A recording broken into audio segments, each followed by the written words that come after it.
Good day, viewers around the world.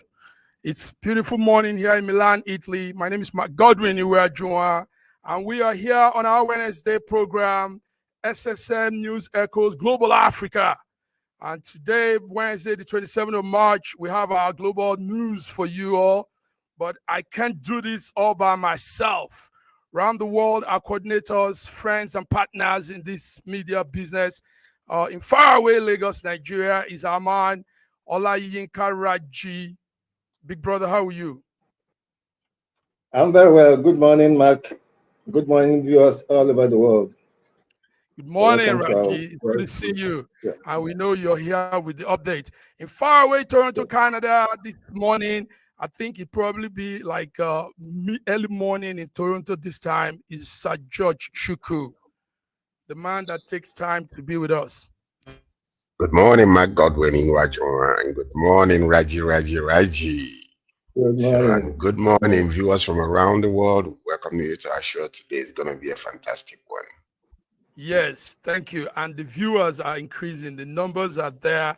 Let's say this first to our viewers. Thank you all for the support, the follow-ups, and all you do, keeping this network running.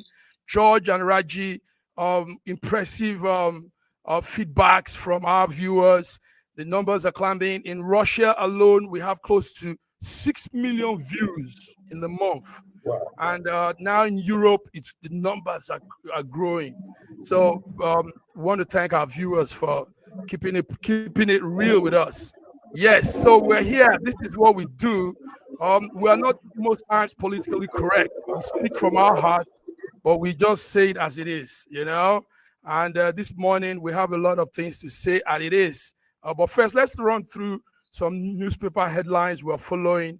Take note that there's so much in the news. The news every day is filled with informations and news updates. But what we do is streamline it, look for some ones that are a little bit worthy to talk about, and we run with it.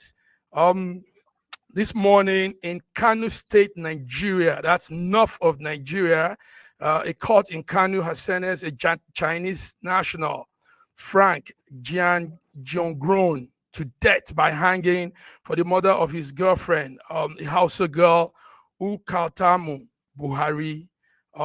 It says Frank allegedly killed this girlfriend over a misunderstanding between the two of them. So that's in the papers. All newspapers are carrying this morning.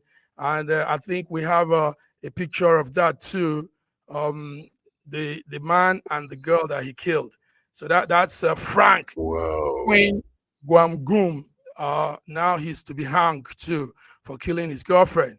Also in the news this morning, a major headline is a story coming from Abuja. Today, Wednesday, the 27th, the soldiers that were killed in the Okwama community in Delta State will be buried. So the President, Bola Ahmed Tinubu, is billed to be a special guest of honor at that burial at the National Cemetery in Abuja. So this is coming on the Nigerian Army X handle.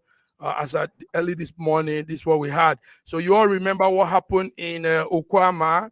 There was a clash over land dispute between Bomade and Okwama community. Soldiers came in to intervene, and it was said that 17 of those soldiers were killed. So that's a grievous offense. You don't quarrel with servicemen. Also in the news from faraway Africa, Central Africa, is Kenya. Kenya International Airport had a fire outbreak during the week. But this morning, they're announcing that the airport is open. It was temporarily closed because of the fire, but this morning it's open. So this is what we have so that we don't take all the time. Guys, do you have anything on this newspaper update? Quick one. Anything? Do we run with the major news? Yes, well, I think I'm talking about the absurdity of this, or the impetus of this man to be Nigerian, to kill a Fulani, a Nigerian native. This is just, I mean, I have had so many, really news that are not very palatable and doesn't sit well with me. The attitude of some of these Chinese people when they're in Nigeria, the way they treat our people, at the jobs, and the way they act as if they are gods over them and all that kind of stuff. I really don't understand it. I'm so happy that, in a situation like this, that, justice is being done. I mean, how dare you? How dare you? What are you thinking?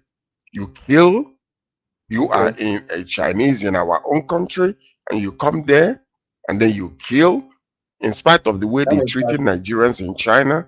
I'm so serious. It just breaks my heart, honestly speaking. No, this was a crime of passion. Crime of passion. So there's a crime for crime for passion. Tell us about the crime of passion. Wait a minute. Was there something? Was she caught doing something wrong? She was his girlfriend. She's been spending a lot of money on her. Something happened. Maybe there was a misunderstanding, and then it happened. It's a crime of passion. Look at the ugly Chinese man, and look at the beautiful lady she was. Of course, his passion will be so twisted that anything that the girl does will become something for him to react. It's a crime of passion. It's not as if she was employed and she killed him. No, I know that. Raj, there is no excuse to take anybody's life. And there is no excuse to lay hands on any woman. And there is no excuse to even go further and talk about killing that individual. And gentlemen, absolutely unacceptable and intolerable. Take note that if it were in China, a foreigner did this, I mean, there won't even be need for news spread.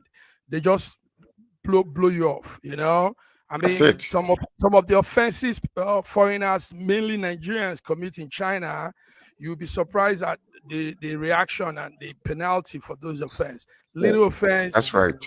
Bam. So I think I'll align with George on this.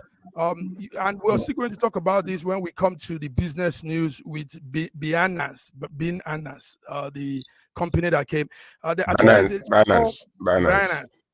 There's a small issue when it comes to foreigners in Africa. Sometimes they have this superiority complex. They want to dominate and, want to oppress. They think Africans don't know much. Africans are not as strong as they are. So when they come, they impose themselves on us. They carry themselves with all weight, and So this is it. It's not that they. But Godwin, let me correct something. It's not that they impose. It's the way we look at them and the way we accept them in our way of hospitality, and then we make them feel that they are superior to us. That is the key there. That is the key. So the point, yes. Hospitality of the African. So they take advantage of it. They take advantage of it. All right, gentlemen. Yes, they take advantage of it. Let's come to the news. But before then, let's take this small break here. Thank you. So be ready to come with the discussion as we come back to the news. See you. Thank you. Hello. Hello. Can I ask you a question? Sure, definitely. What's your name? My name is Nima Benseko. Where are you from? I'm from Nigeria. What's the most beautiful thing you can tell me about Nigeria? The most beautiful thing about Nigeria is being Nigerian. It's being Nigerian. That's perfect. Definitely. Thank you. Bye. No matter where you go, make you not forget area. Na Naija tí òde bá ti lè padà wálé o. How I wish, say, I fit reach you anywhere you dey. You dey far away. That's one no say make you the born area. Motherland, yo. Yes, no matter where you dey, don't forget home. And that's what we do on Wednesday. We talk about Nigeria, we talk about Africa, because that's home for many of us, even in the diaspora. So, gentlemen, let's go on now with the news on discussion. Number one is I want us to talk about something that is very, very serious, and that is kidnappers, bandits, abductors, and all this situation that doesn't make us look good in the international scene. Early this morning, the president said kidnappers in Nigeria should be treated as terrorists.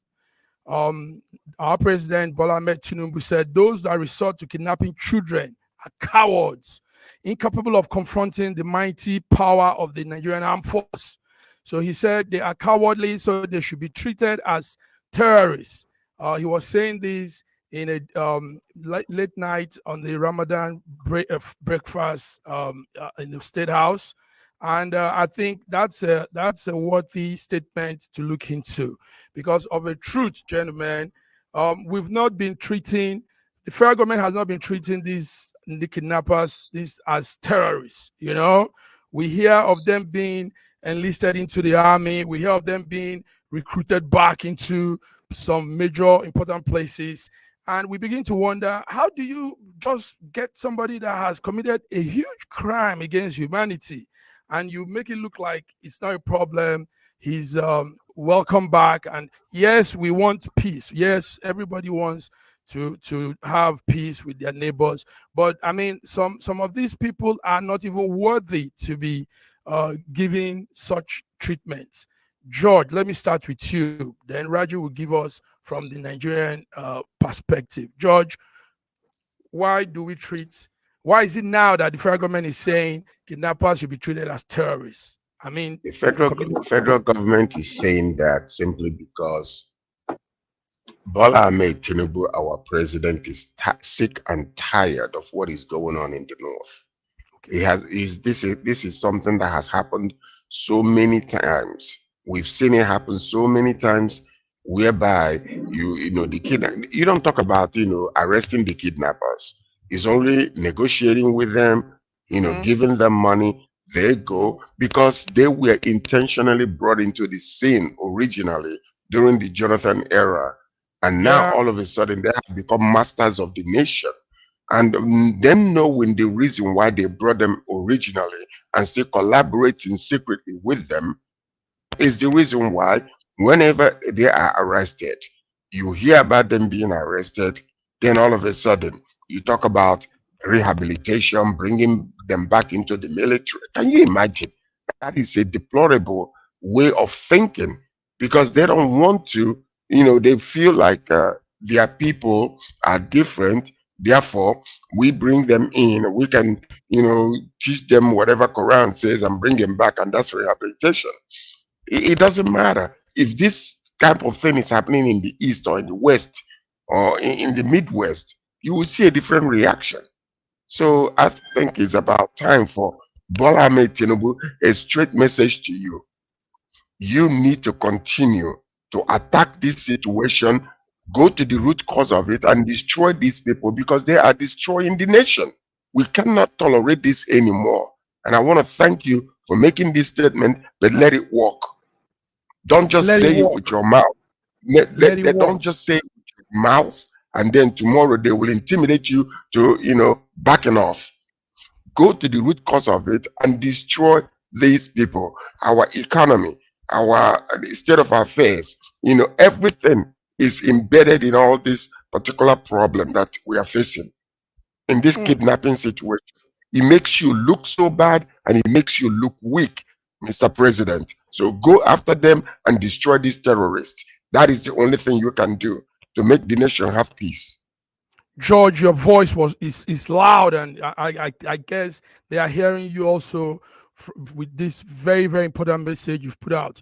Raji, the president also said they are cowards. They look for soft targets. They go to school, they kidnap little kids, and they cause disaffection with our community. He said it's time to treat them as terrorists, because these people are not worthy to be treated in any soft way. We know the story, Raji. We know since Jonathan, from the Chibok girls to the Dachi girls, to the Kankara school, to the Gagarab school, Kaduna, Katsina, Niger State. These people have been ravaging our arts community for years now. Raji, what's your take? Treat them as terrorists. That's what the president says. You know, I sometimes maybe I'm so much steeped in history, not to go back to history sometimes. But we saw situations where El-Rufai declared that they have been paying these bandits to stop killing Nigerians. Obviously, these bandits are aliens. They have been stopping them, paying them to stop killing Nigerians. And when you look at the areas where these bandits, this kidnapping happens, they are mostly non-Muslim, non-Hausa, non-Fulani areas.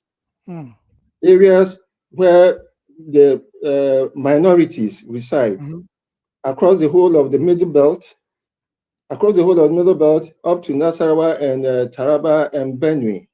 You know, I can assure you that why do we still have IDP camps in the country at this time?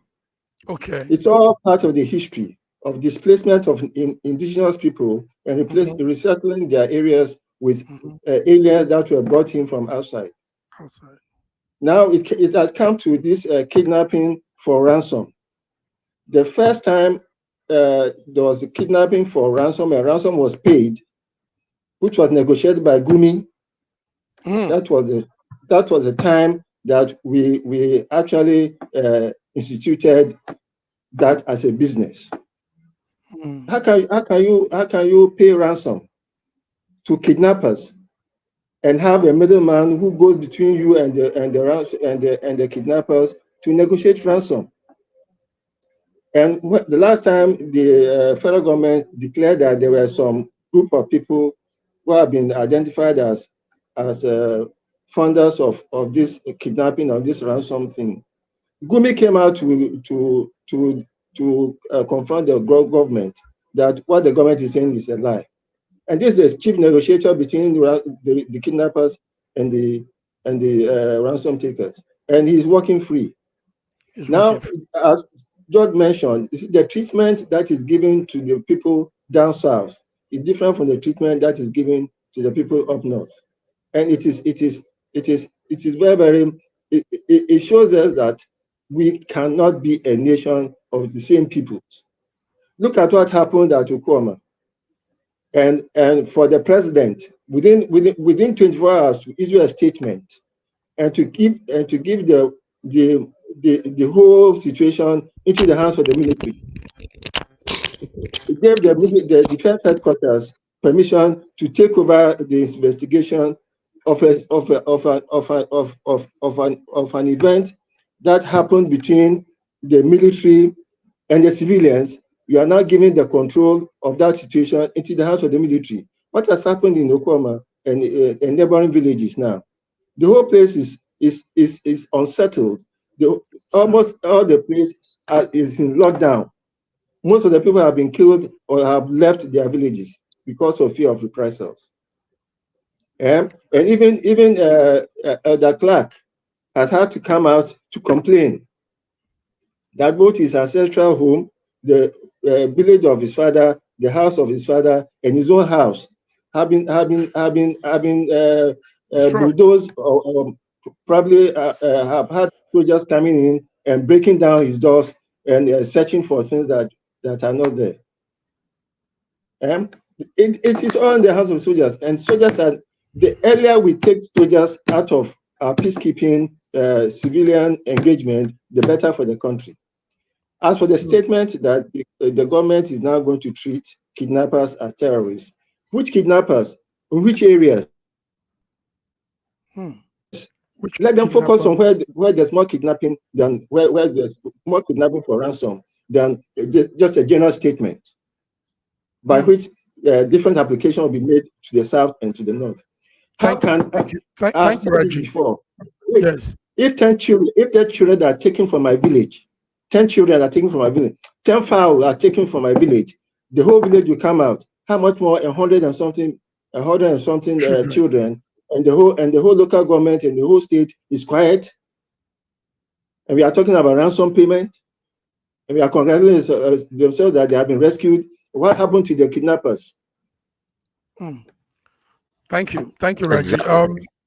George, yeah, you want And to say then we're something? still and we're still fighting over whether they were paid or whether they were not paid. Well, You know, one will say it doesn't really matter whether we are paid, they are paid. All we care about is that because they have the case has been recovered, they have been recovered. Listen to this. The point, we are playing games in that country. The day we get serious about things that are serious, our country will begin to turn around. And the bottom line to it is this. The bottom line to it is this.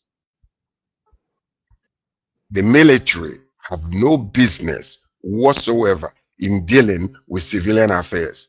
Let us grow state police in that country, train them, arm them, because they understand more than the military will understand. Military is coming from the north. Most of them are northerners. And even the ones that are from the east or west or south or other places, they don't understand these places. When you have a local police officer, a state-owned police officer, they know how to deal with the people. They don't go there just to kill. The military men are trained to kill. That's why they don't understand any other language. They just go there and start wiping people and hiding the bodies. Let us grow state police, train them well, equip them very well, educate them very well in order for them to deal with civil affairs. That is how it's done in other nations. We need to stop playing these games. And it's being allowed simply because northerners are occupying most superior positions in the military. That's why it's being allowed. Mr. President, please pay attention to us and let's change the narratives and the conversation in our country. Hot one. Thank you, gentlemen. So that's it. The president has finally said kidnappers must be treated as terrorists. But the sad thing there is it's been years of torture, years of abducting people, years of sexual abusing these little kids. And it's sad because they target school children in mass kidnapping. And they hurt these little kids. The trauma, the afterlife of these children has never been the same again. I mean, we all saw the recent ones where they had to bring them out looking so raggedy. I mean, look at these kids. Why will you want to do this to innocent little children, all because they are in school and they are vulnerable? Is a sad one. So, like George is saying, with all affirmation, yes, we here in SSM News Echoes, we stand and say, Mr. President, it's time to change how things are done. You know, Raji and George, one problem is most times our country wants to play the politically correct leadership, you know, and in most cases, it doesn't apply to us, you know, those things that look like it's politically correct. It doesn't really apply to our environment. Is that not so, Raji? What do you think? So I think the state police, like George is saying, communal security men, vigilante, this could play well for us. Yes, they could. It's time. Yes. It's time. Yes. There's no the army has no business in discussing communal peace within the community. And then for the fact that you see in all these happenings, the Delta State government has been completely sidelined. What are we talking? What are we talking about? This thing happened in Delta State and part of Bayelsa State. Both governments have been sidelined. Okay. Can you imagine that? The governor could not even be allowed to go into some of these places where people are being killed. Can you imagine? You see, that's what I'm saying. What they're doing is they're treating the people as second-class citizens. When you have these people being kidnapped, they're being kidnapped in the north, being paid billions upon billions of dollars on a naira, you know, and they get away with it. And then when it comes to the state where things ought to be, you know, the governor ought to take charge and fight because he knows the people and know their people, they will not even allow him to go in. The federal government comes and takes over. And we're talking about one Nigeria. they better be careful and take a look at what is really going on, because the reason why people are behaving the way they behave is simply because of the way they've been treated. Okay, thank you. Gentlemen, let's go to other issues again. Before we go on the break, we're going to take time to look at two issues. Number one is the quality of infrastructural work in Nigeria. And that is coming with the video that went viral, collapsed road in Anambra State. I think let's show the video and let's talk about it, because it's time. And I'm happy you guys are here. This is the only channel that could do this. I mean, most conventional TV stations in Nigeria will not want to say anything because they're afraid of what government might do to them. But we don't. I mean, we stand for the truth. Our conscience pricks us when we don't say the truth. So, gentlemen, look at this video and let's talk about state of infrastructure in Nigeria generally. Anambra, our case study.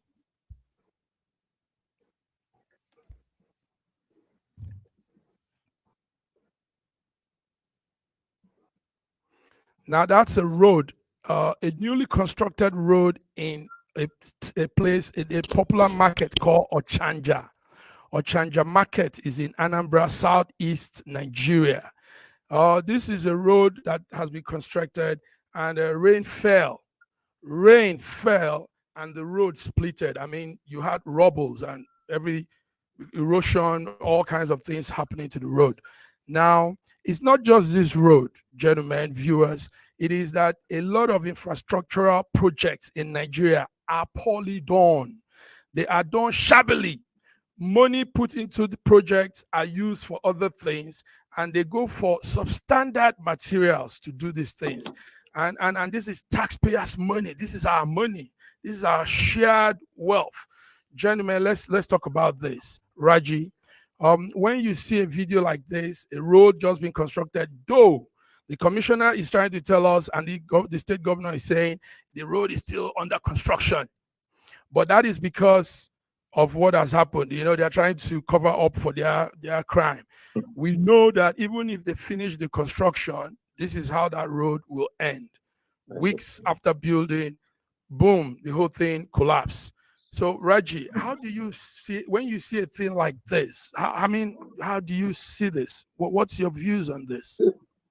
As an engineer, I know that there are codes for everything, for every construction codes, and then there's also the life cycle of every project.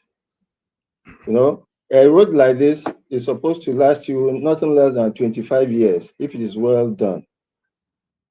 But you find out that most of the time, because maybe they gave it for political reasons, did not give it to the right person to do, the cut corners, and maybe the kickback they are expecting from it is even more than half of the project cost.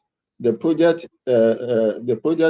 person now does whatever it can do, as long as it can succeed for maybe a few months after he might have collected his money. It is dangerous. It is not good for us. That's why every time I live in Opebi, and there was a time every 6 months the Opebi road is retired. Every 6 months. And then anytime there's even 2 drops of water on that road, the whole road gets washed up. Now I wonder, okay, why can't they do this once and for all? But it is maybe somebody's means of livelihood, that for regular maintenance, he has to do it every 6 months so that he can get money out. If he does it once and for all, there's no money coming to him. So maybe that's what happens with a lot of projects. So citizens suffer because of 1 or 2 business people that have interest in making money. Gentlemen, yes. George, hold it there. Please hold on to this topic. But let's go on this small break. So we'll come back, George. George, we were talking about infrastructures and how deplorable those infrastructures in Nigeria are not only in Anambra, it's all over in the southeast, north, south, north, wherever you go. Federal projects are done, boom, boom, boom, boom, boom, boom, boom, and everything scatters. We come back, gentlemen.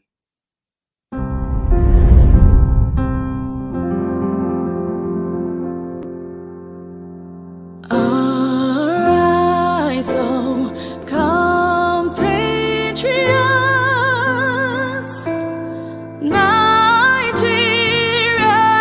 call, obey to serve our fatherland with love and strength and faith. The labor of our heroes past shall never be in vain. To serve with heart and might, one nation bound in freedom, peace and unity.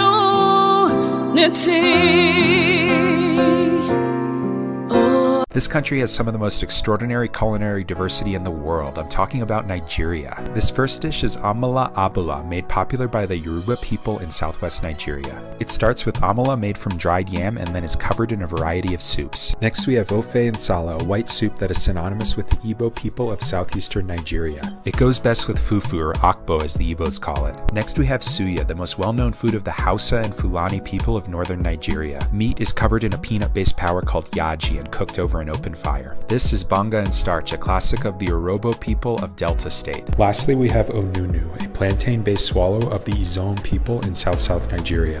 We are eating it with fisherman soup, popular throughout this whole region. And of course, we don't forget the jollof rice. This is popular everywhere in Nigeria. I think what makes Nigeria so great is the diversity of all the different people coming together. These beautiful ethnic groups living side by side, sharing culture and cuisine is what makes Nigeria such an amazing country to visit. Nigerians should be so proud of that cultural heritage, as there is so much more that unites than divides them.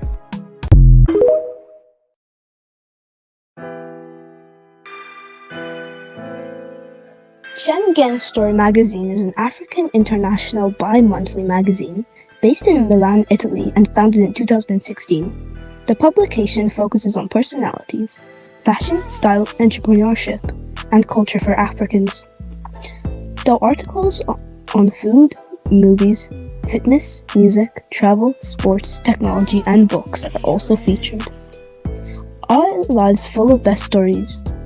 A lot can happen in a month. Expand your mind, change your world. Get Schengen Story magazine's full editions. Celebrating Africans make an impact. Read better, the inside story. Your fashion magazine for a better lifestyle. Inspiring stories for you. Your monthly dose of entertainment. A better mind keeping you updated. Hashtag Schengen Story Magazine.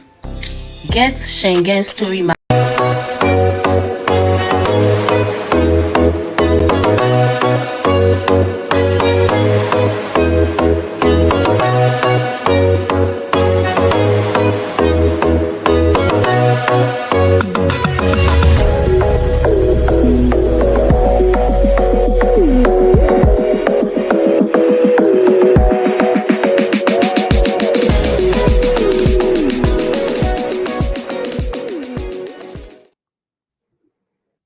Viewers, we're back. You're tuned in to SSM News Echoes Wednesday Global Africa Update.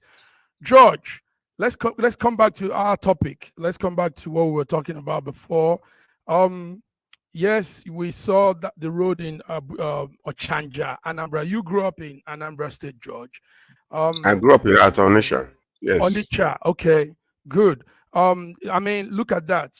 That should be a place where the taxpayers' money should work more, because that's a popular market that brings in so much revenue for the state government. But look at the road they've built for the people of the markets, and there should be that traffic of movement back and forth people going, buying, making money, business moving, increasing the income for the state government too. But the state government can't even give a good road. And the excuse the commissioner said yesterday was, it's still under construction. George. You see, that's what I'm talking about when there is no accountability. And everybody starts giving excuses, one reason or another. I don't see anybody successful that gives excuses for being successful. It is only failures that are giving excuses.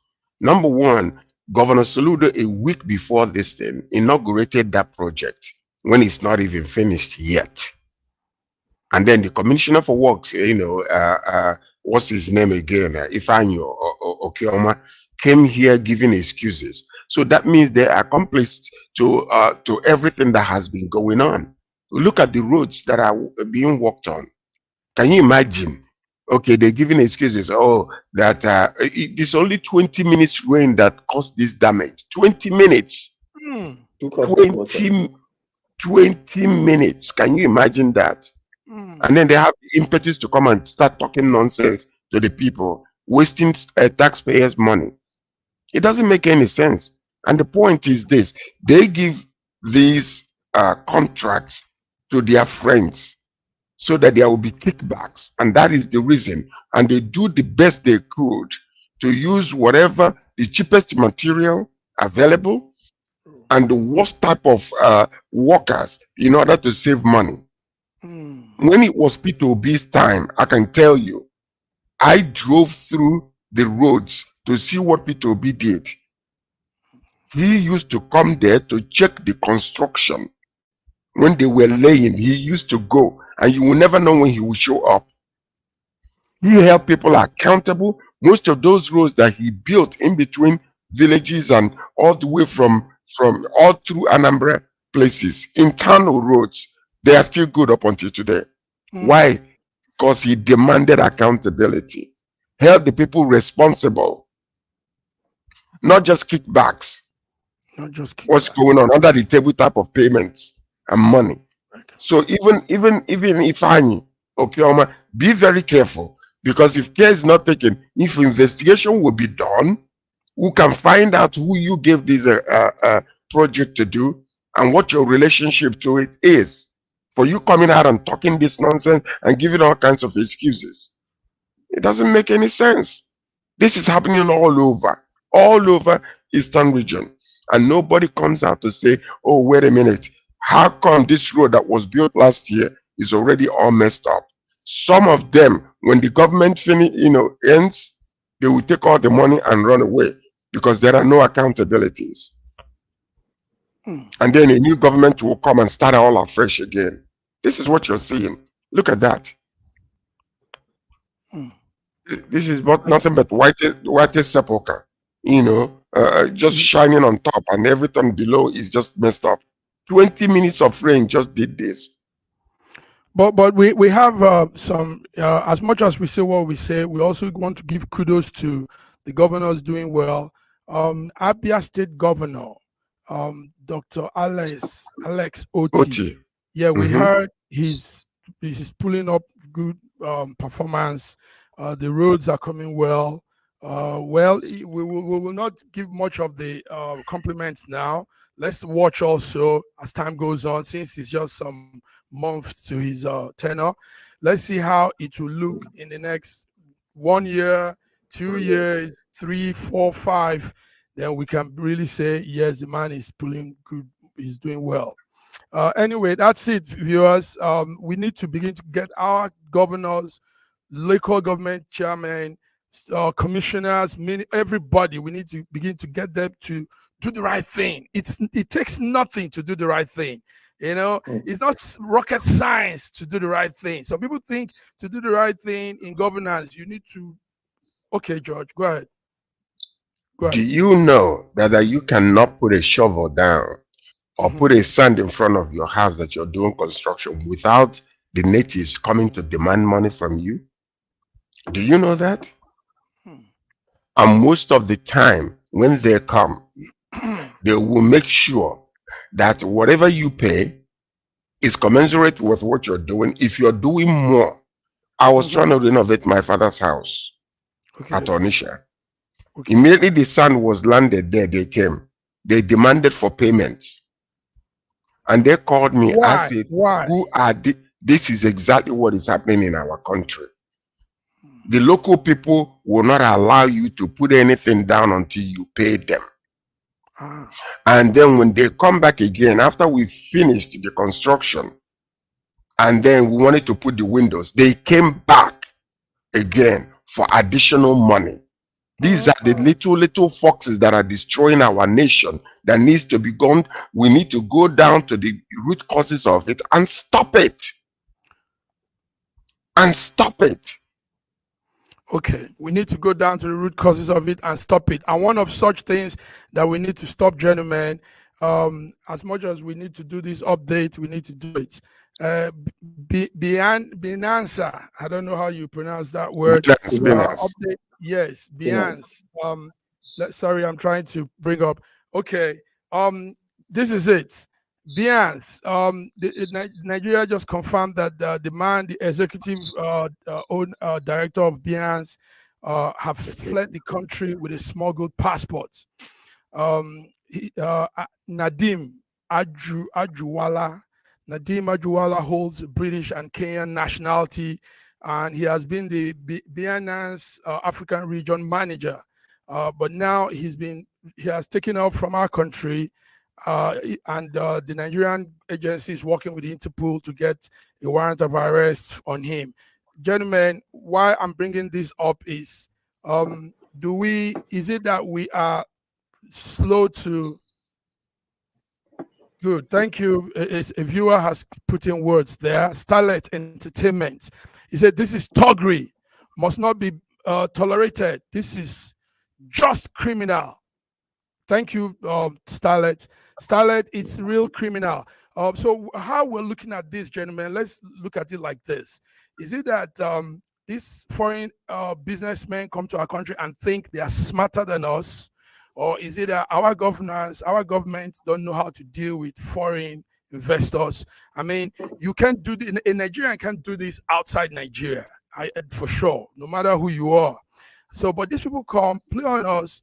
I don't know if we feel inferior when we're with the white business people, and we shouldn't be. They are human like us. But just look at what this guy has done. And he has gone off. Now he's on the run and probably has done a lot of havoc consigning with his company and all that. Gentlemen, Raji, what will you say about Binance and this whole thing? First and foremost, is Binance registered in Nigeria to do business? Okay. And what kind of business were they doing? So those areas are quite cloudy to me. But having been arrested and being able to escape from custody is the question that I need to ask the government. That where was the collusion with the security people who are supposed to guard him that made it easy for him to leave custody, to go to the Abuja airport without being recognized, for him to get on a plane and then leave the country. There must be some local collusion, and it's all those people who are doing all those funny business with our currency, with our naira. For us now to be looking for international assistance in arresting him, it's just like closing the gate after the horse has bolted.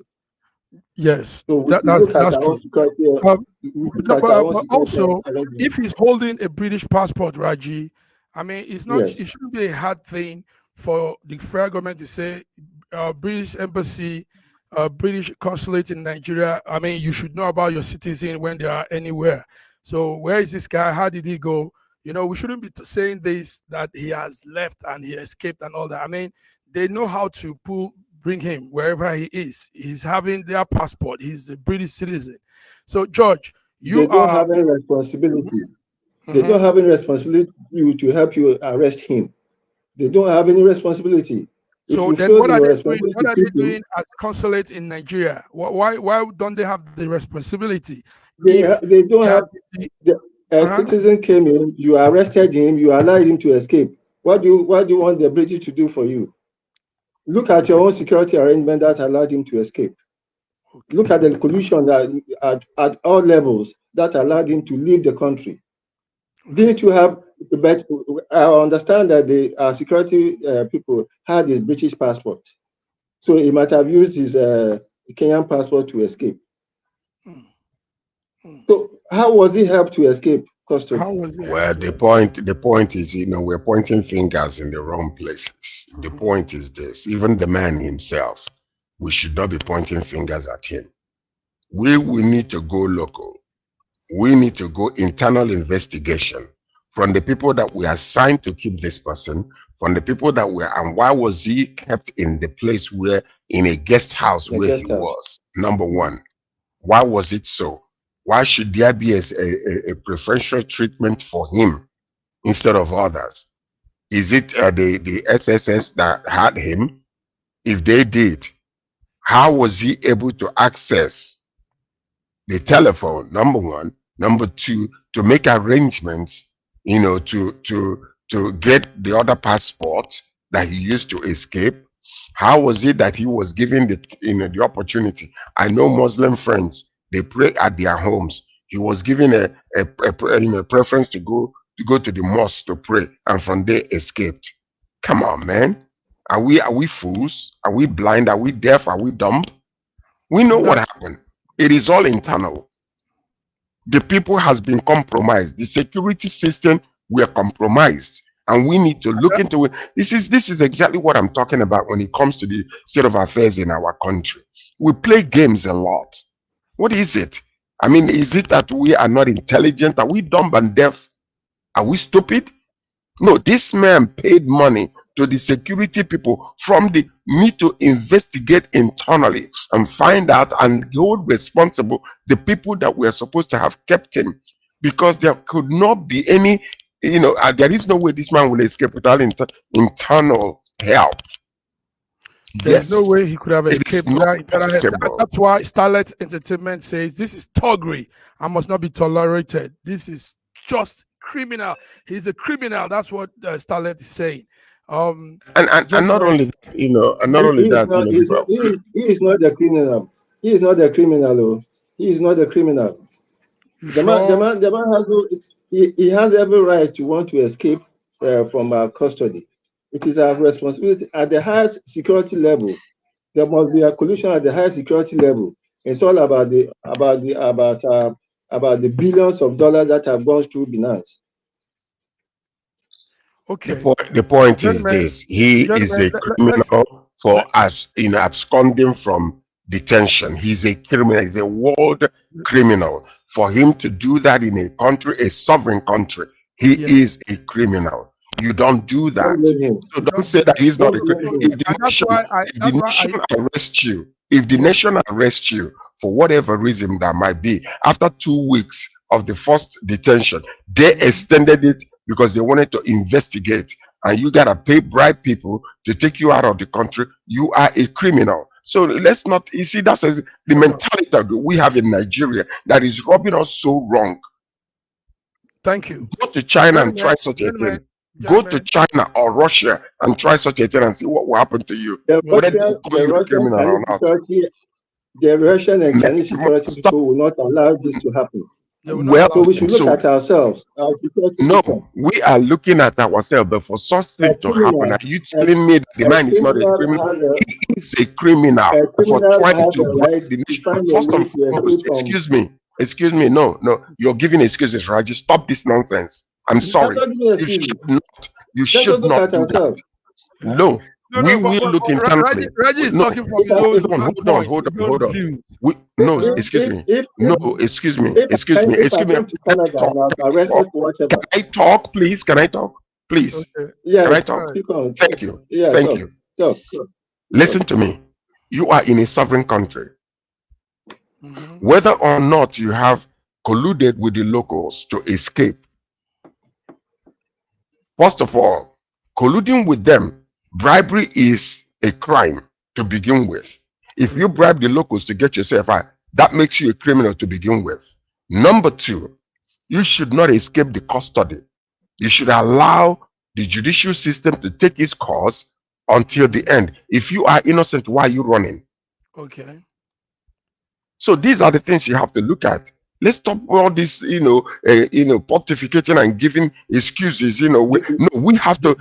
Every single person that is involved must Do you be know how many responsible. years has Okay. Gentlemen, I see your passion in this story because yes, it hurts. Viewers, look at it hurts ourselves. us.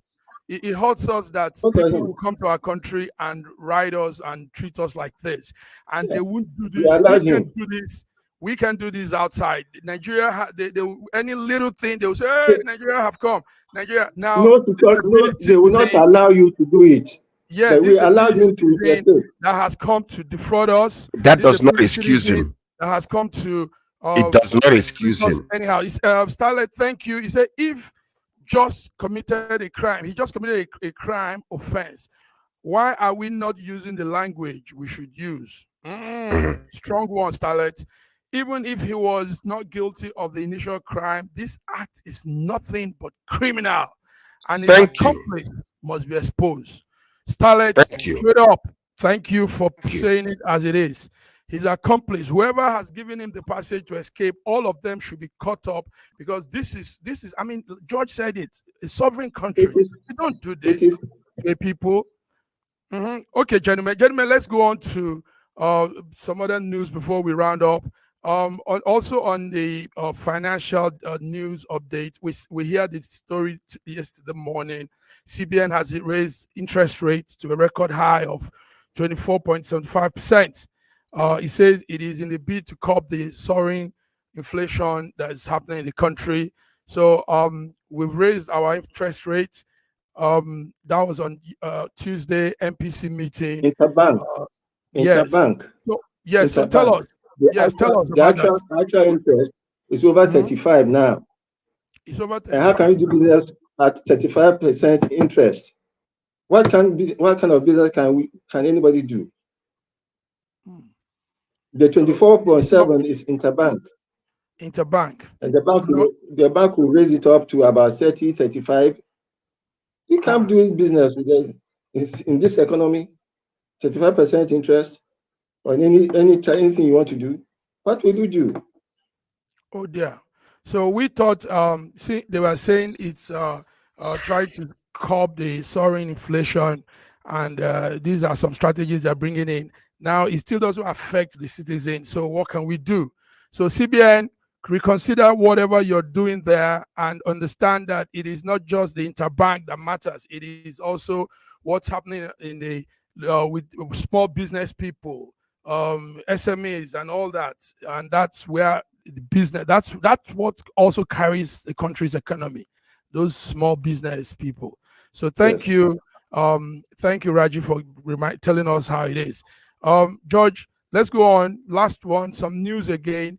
The minister for the National Agency for Food and Drug Administration, NAFDAC, they call them, Professor Mojisola Adeyeye, has said that Nigeria will now stop the ban of imported syringes and now generate its own syringe so that employment can be open to Nigerians. So no more importing syringes, no more sales of foreign syringes.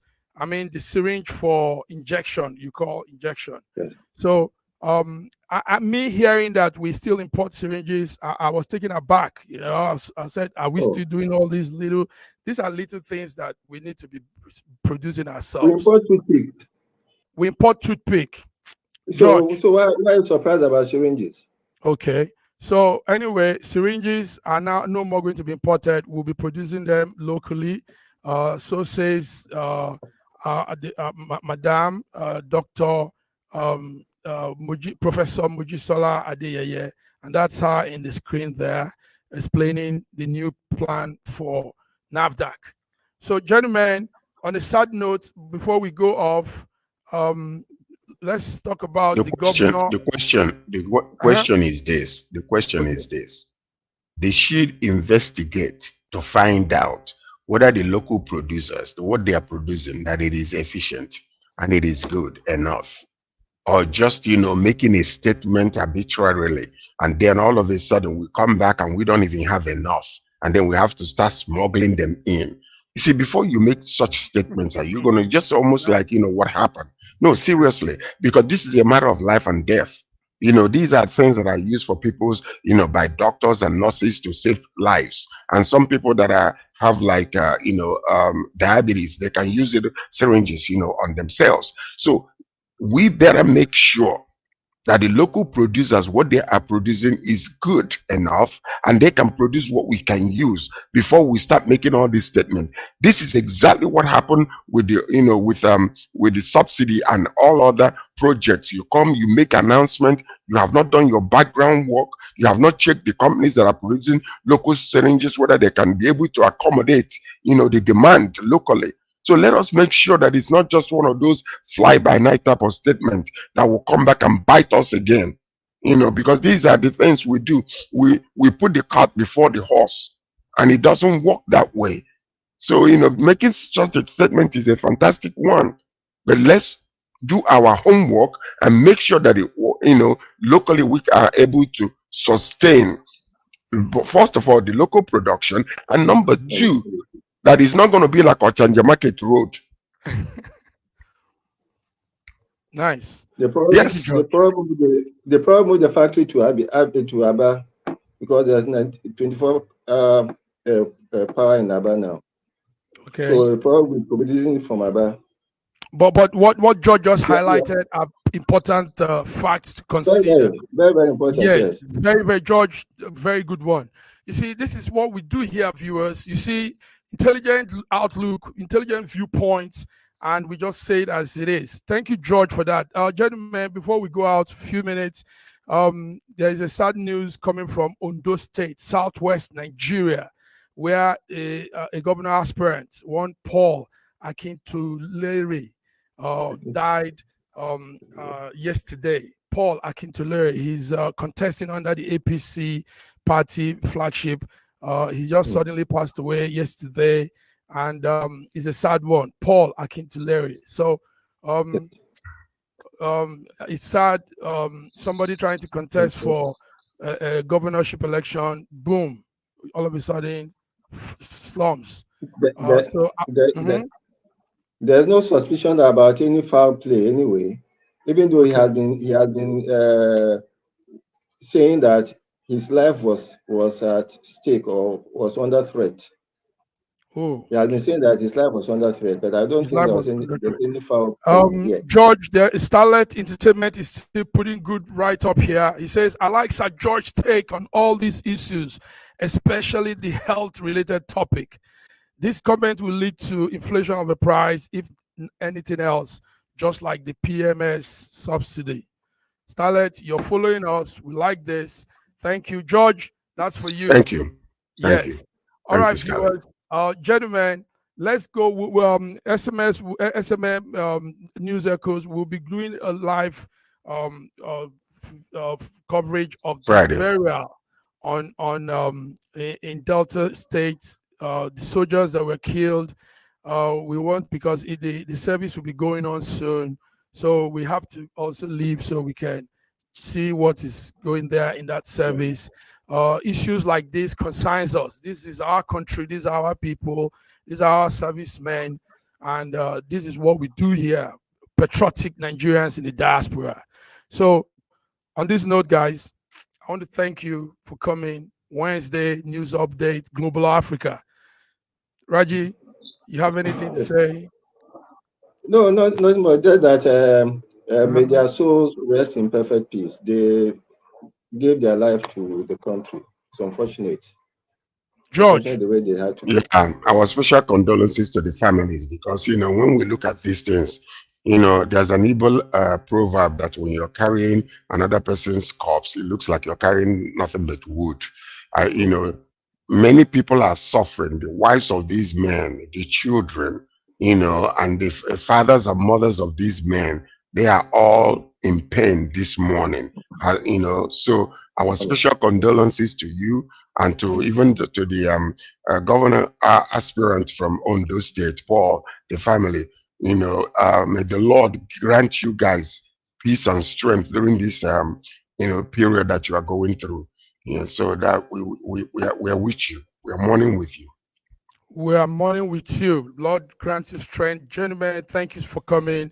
On Friday, we'll be here to give our international update. Viewers, thank you for tuning in. It's been SSM Wednesday Global Africa Update, and you all had gentlemen here, intelligent speaking, good viewpoints, and we are out. Thank you.